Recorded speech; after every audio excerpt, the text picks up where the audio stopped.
There's 7 committees in the Parent Association. There's a special ed committee to fight against special ed abuse. Too many black kids are put in special ed unnecessarily. And one of the reasons that is done is not only to get them out the classroom, but also because schools get paid. That's exactly special right. ed is a welfare check. Special ed is a hustle. I know because you don't go to special ed unless you come past me. The school psychologist, we're the gatekeeper. I have to put a label on that kid in order for him to go to special ed. And my toughest fight, and I'm going to have this fight tomorrow at a school in Philadelphia, my toughest fight is when I know nothing's wrong with this child. He simply ain't been taught. ABT, not LD, ABT. A lot of our boys have been given a poor primary education. Pre-K to 3rd, they haven't been given their basics. They show up in 4th grade, and the teacher is looking at him like he must have a reading disability because he's 2 grades behind. No, it's not a reading disability. When he was in the 1st grade, he didn't get the instruction that he needed. In kindergarten, he was suspended from class so much, he wasn't in there long enough to learn. In 2nd grade, he had a teacher straight from University of Delaware, hypothetically speaking, not to hit at the university, her 1st year in the classroom. She's just now learning how to teach. So his reading skill development took a hit because he has a teacher who really hasn't mastered the skill yet. So there's reasons to explain away the learning disability. But guess what? When the school is getting paid for putting them in special ed and the parent is tired of the phone calls and they tell the parent, if you sign this piece of paper, he'll go over here and you'll never hear from us ever again. And if we send you to the psychiatrist and get some of that Ritalin, that Adderall, now he'll be Frankenstein all day. You don't have to worry about him and we don't have to worry about him. So everybody benefits from this process except the child. And special ed is the school to prison pipeline. Special ed is that, because if a black boy can't read, by the time he finishes the 4th or 5th grade, there's a 75% chance he's going to spend some of his adulthood in prison if he can't read by the time he's finished the 5th grade. Well, here's the question. If you get put in special ed in the 4th because you're reading on a 2nd, and in special ed, your instruction is slowed down deliberately under the assumption you can't keep up, what are the chances of you graduating on grade level? You're making a prisoner. The school has become the incubator for the mass incarceration system. So you mentioned something a couple of minutes ago, that schools get paid Yes. for Subsidy. Every child in special ed comes with a subsidy. That's right. You normally get it once a month at the end of the month. Sometimes it's quarterly. And it's normally twice what the regular education students get. So for example, in Philadelphia, regular education students, I think, get like a $9,000 state per pupil subsidy. So once they go in special ed, they're not worth 9. They're worth 18. You can go up to New York City where each child is about 12,000. So putting one of them in special ed, they're worth 24,000. So if I'm getting all this extra money from putting kids in special ed, why would I ever want to take them out? Right. What is the special ed budget for New York? What is the special ed budget for Atlanta? What is the special ed budget for LA? What is the special ed budget for Wilmington? How many people are paying their mortgage because our sons are sitting in the classroom subject to an inferior education with a disability they never even had? I want to ask, and I apologize, I want to ask you this question because you're an instructor in college. Do you see the difference between black females and black males their first year of college? Well, so I teach at the University of Delaware as well. I'm in the Black American Studies department. And one of the things that I saw in my last semester was had a number of my students say to me that I was the first black instructor that they had ever had. Their whole life. Elementary, junior high, and high school. I never even considered that when I took the job. But because of that, I remember talking to my mentor when I took the job, and he said to me, now that you're here, meaning the academy, your subject matter is going to be the least important topic in your class. He said, you're going to spend more time dispelling myths simply because you show up every day prepared. And it's going to dispel a lot of myths that people have about you preconceived already. Pan-Africanism, I would say, is the black man and woman's oldest formal political ideology. And Pan-Africanism, summed up in 3 points, would be number 1, that all African people are members of one human family. So whether we're in Wilmington speaking English, if we're in Toronto speaking French, if we're in London, England, speaking the Queen's English, if we're in Jamaica speaking Patois, if we're in Nigeria speaking Igbo, no matter where we are, we're one family. So that's number 1. Number two, we identify on the level of family first. So being an African is more important than our membership in any other organization. Being a Mason is not more important than being an African. Being a Christian is not more important than being an African. Being a Muslim is not more important than being an African. Why? Because the only thing you belong to that God chose for you is your racial group membership. Everything else is superficial, which means it can be changed. You can leave the church tomorrow. You can leave the mosque next week. You can give up the Masonic Lodge. You can give up your fraternity and your sorority. You can give up your professional association. You're African until the day you die. God put you in this community. And so for us, being African is primary. Also, when you look at our challenges that we face as a people, it is our Africanity that is at the basis of that. See, we're the only people in the world who don't rally around culture. We're the only people in the world who don't use their culture as a fence to keep people out who are not interested in adding something positive to it. You look at any other community in America, Chinese are very protective of the culture.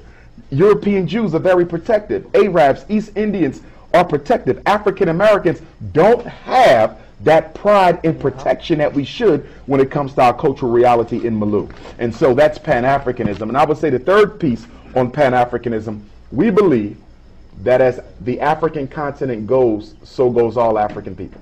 So that is to say that one of the reasons why Black America are still stuck in our civil rights quagmire is because we haven't connected our struggle to the international struggle. See, no one gets more respect than their international homeland. Chinese get respect wherever they go because China gets respected. European Jews get respect wherever they go. Israel gets respected. East Indians get respected wherever they go because India gets respect. And Africans, wherever you go, I don't care in Jamaica, I just came back from there, okay? London, getting ready to go back. Toronto, I'll be going to China for the first time. Everywhere I go in the world, I don't care where it is, name the country. And I promise you that you do not control the economy. You do not control the political structure. You do not control the schools. You do not control the economics. Nowhere on earth are Black people in control of their economic destiny. And so we say, we all rise together or we don't rise at all. My question to you, Doctor, is why don't we protect our culture? And how can we start from today? Well, number one, we have been multiculturalized out of common sense. And what I mean by that, we're the only people who feel insecure about saying, I'm for my community first. Everyone else can do that, but you can't. Any Black person who says that I'm for Black people first is automatically castigated as a racist. Okay? But you will never set foot in the community center of certain other cultures. Never. You would never participate in the religious processes of certain other cultures, but they're never considered racist because Black people are not present. But when you don't have them present in your reality, you're considered a racist. So we've been made to feel insecure about being unapologetically African about what we need to do. But here's the situation. If you don't become unapologetically African, you may not survive the 21st century. I mean, let's look at it. We got out of slavery in 1865. We've had 3 50-year periods since 1865. We're beginning the 4th 50-year period. The first 50-year period was 1865 to 1915. So from the end of slavery to the rise of the Marcus Garvey movement. The second 50-year period was from 1915, Marcus Garvey, to 1965, Dr. King. And then the third 50-year period was from Dr. King until 2015, which I would consider the era of Black complicity, okay, and the era of Black negligence. These past 50 years, we have done more disservice to ourselves as the people than at any other time since our arrival in America. We are more selfish than we've ever been. We are more lackadaisical than we ever been. We are more materialistic than we ever been. Less spiritual fiber than we've ever had. I ain't talking religion. I'm talking spiritual fiber, which could be religious.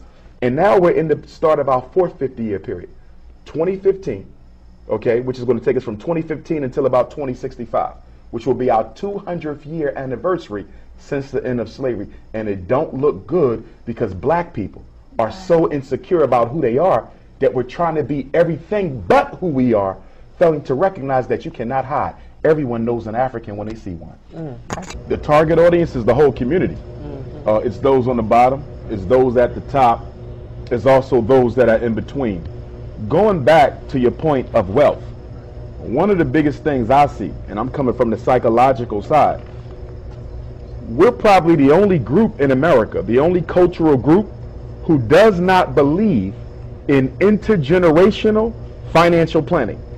Black folks, whether we poor or rich, we do not plan That's right. for our grandchildren's That's right. success. Right. That's right. We plan for ours and maybe our children's. But being a therapist, I end up working with white families, European, Jewish, Latino, all types of people come to therapy. And one of the biggest differences I notice between us and them is they don't consider themselves to be financially set unless their grandchildren's grandchildren are set. So if you ask them, are you wealthy? They don't answer it from a first person perspective. In order for them to tell you that they're wealthy, they must feel that they have enough assets in order for their grandchildren's grandchildren to eat off of their estate. That's not us. We're selfish. We think about ourselves and we think about the next generation. And then when you look at our financial statistics as a people, they're absolutely horrible.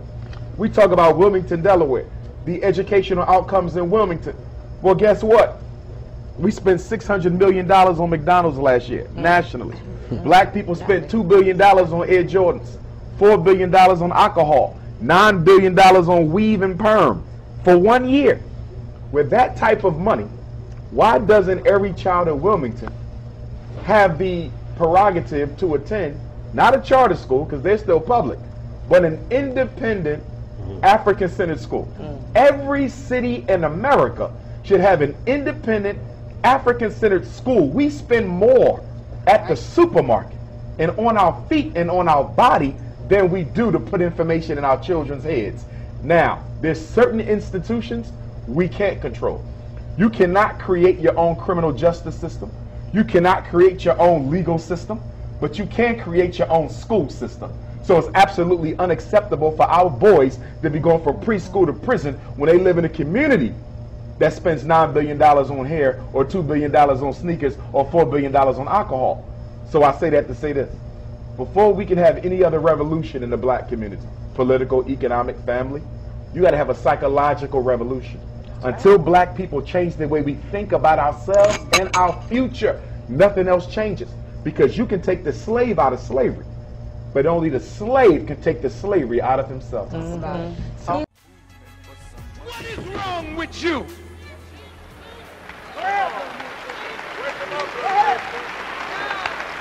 Even the Haitians in Florida have more economic success after being here a few years than you have being here over 400 years. What's wrong with you and me? Come on. Palestinians, because of trouble in the state of Israel and in the Arab world, they come and America offers them an opportunity that they never had in Palestine. Iraqis are here, Jordanians are here, Egyptians are here, Moroccans are here, Tunisians are here, Yugoslavians are here, Albanians are here, Russians are here, because America offers them an opportunity that they never could get in Europe or the Middle East. But you have been here longer than all and have less to show than any other ethnic or racial group. What is wrong now? We have to stop looking at somebody else and blaming them. We have to start looking at ourselves and finding out what are we doing that needs to be corrected.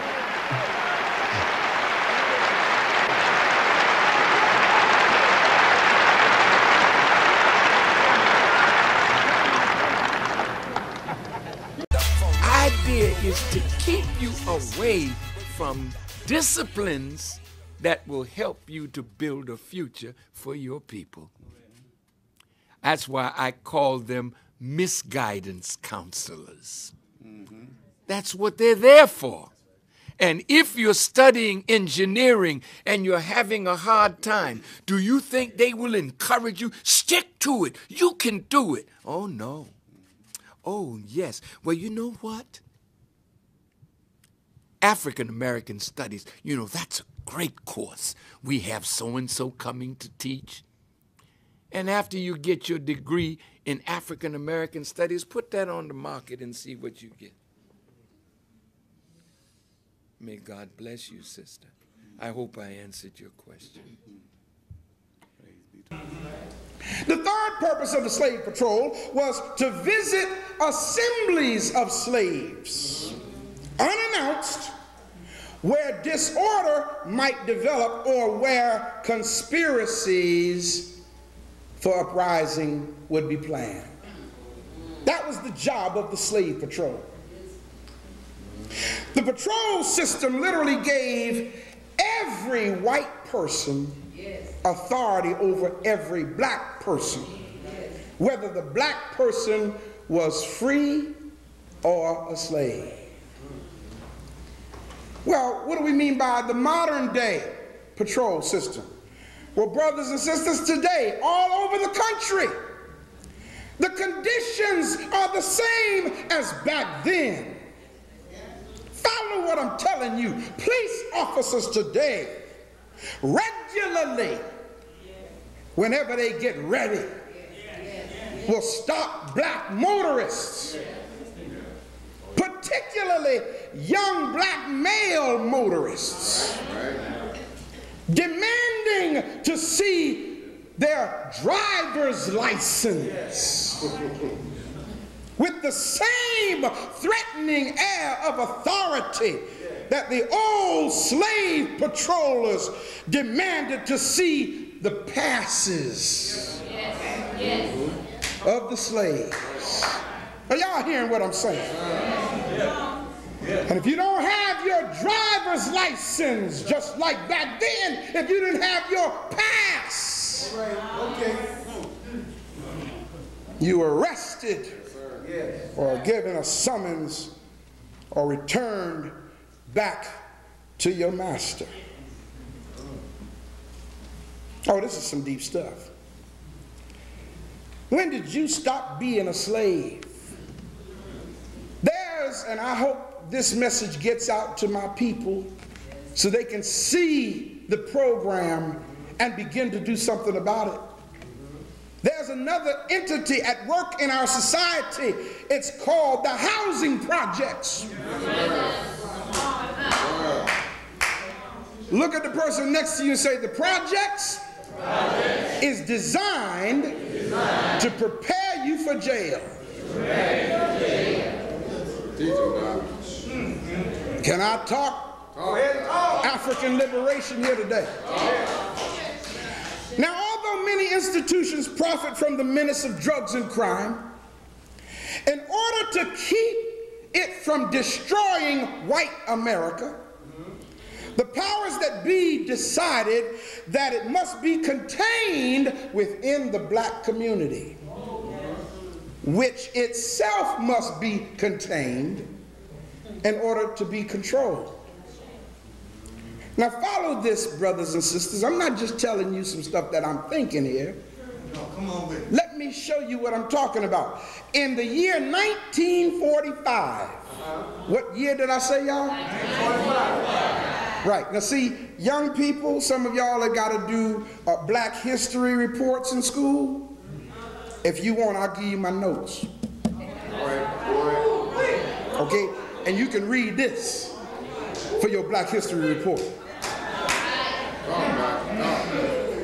In 1945, the 79th Congress's Subcommittee on Urban Affairs of the Joint Committee issued a report which had the solution to the problem of containing the Negroes. The Joint Committee studied ways that black people could be contained in crowded living conditions and not spread out into the surrounding community. Their conclusion was published in a pamphlet entitled Urban America, Goals and Problems. And I quote from the pamphlet, and here's what it says. The main problem for us with the enclaves, and I like the way they use words that they know most of our folk don't know what the meaning of it is. So let me tell you what an enclave is. An enclave, E-N-C-L-A-V-E, is a minority culture group living as an entity within a larger group. Did you catch that? An enclave is a minority culture group living as an entity within a larger group. So what they're calling the enclave is black folk living in white America. So it goes on to say the main problem for us with the enclaves as it is now placed in the sinks. Now that's deep, because the sinks, S-I-N-K-S, when we think sinks, we think something in our kitchen. Follow what I'm saying? But here, the word sinks means an area that has been designed. Hear what I'm telling you. An area that has been designed to foster moral filth and corruption. So these people have been placed in areas that have been designed to foster moral filth and corruption. Goes on to say, when the Negro population increases at a rate that the enclave is unable to convert them, only two choices remain. And here's what they said. One is territorial growth. In other words, give them more land, or overcrowding.